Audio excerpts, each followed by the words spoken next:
Ladies and gentlemen, according to information, 318 people globally are projected to face acute food insecurity in 2026, and the Sahel is at the center of this storm. 5 consecutive years of facing deepening hunger, El Nino on the horizon, conflicts displacing communities.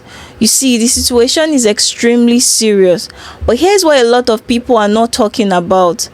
Across the Sahel, from Dakar to Djibouti, there is a quiet agricultural revolution unfolding. And I think the three strategies that are driving it right now are unprecedented. If you're getting value, do well to hit the like, share, or subscribe button. Ladies and gentlemen, the Sahel is one of the most climate vulnerable regions on the planet. Temperatures here are rising 1.5 times faster than the global average. Rainfall patterns are increasingly erratic. The FAO, that's the Food and Agriculture Organization, has already warned that drought risk extends across the entire belt. Ethiopia, Senegal, Sudan, Nigeria, all of it. Now, the fertilizer crisis is compounding everything. Fertilizer price increased by 35% in the first 5 months of 2026 alone. So the smallholder farmer in northern Burkina Faso or eastern Niger is fighting on two fronts, climate and cost.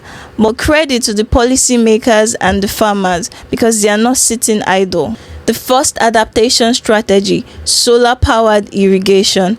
Now, the Sahel receives abundant sunshine, over 3,000 hours per year in some areas. The missing piece was the technology to harness it. That is changing. According to information from the Sahel Consulting Group, solar-powered boreholes and irrigation systems are being deployed at scale across Burkina Faso, Mali and Niger through programs like the West Africa Food System Resilience Program, which runs through 2026 and covers Burkina Faso, Mali, Niger and Togo. Thousands of smallholder farmers are getting access to solar irrigation clusters. What would have been dry, arid season land is now producing vegetables, legumes and grain year-round. And here is the strategic significance. When a farmer can irrigate independently of diesel pumps and erratic rainfall, that farmer is food sovereign. That is the game changer. The second strategy, drought-tolerant crop varieties. This second strategy is equally critical, adopting drought-tolerant and indigenous crop varieties. I think this is where traditional knowledge meets modern science. Crops like pearl millet, sorghum, cowpea and fonio, which have been cultivated in West Africa for centuries, are now being prioritized and improved through breeding programs.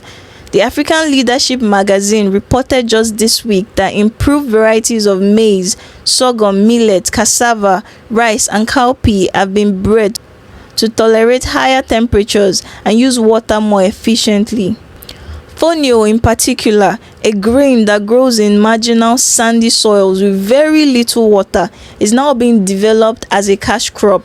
The aim is to turn this ancient grain into an income source of thousands of smallholder farmers across the vulnerable Sahel. The third strategy, agroforestry and the Great Green Wall. Ladies and gentlemen, the Great Green Wall is an 8,000-kilometer mosaic of restored land, farmland and forest stretching from Senegal on the Atlantic coast all the way to Djibouti on the Red Sea. By 2030, the initiative aims to restore 100 million hectares of degraded land, create 10 million green jobs, and strengthen the food security for millions of people. Now, let us be honest about the numbers. As of June 2026, approximately 10 million hectares have been restored. That's about 10% of the target. Senegal alone has restored over 850,000 hectares. Burkina Faso, Niger, and Ethiopia have also made significant progress. This pace needs to accelerate, but the framework is working. Now, what ties all the three strategies together is community empowerment. These are not top-down solutions imposed from outside. According to information, women in Burkina Faso are reviving traditional farming techniques. Young people, 88 of them in one program alone, are being trained in climate climate-smart agriculture.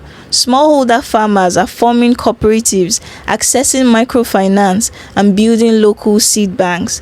The Sahel's agricultural future will not be secured by a single technology or a single crop. It will be secured by an integrated approach: solar irrigation to guarantee water, drought-tolerant varieties to guarantee yields, and agroforestry to guarantee soil. That is the formula. If you enjoyed this video, don't forget to hit the like, share, or subscribe button. Representing the World Museum is Flo.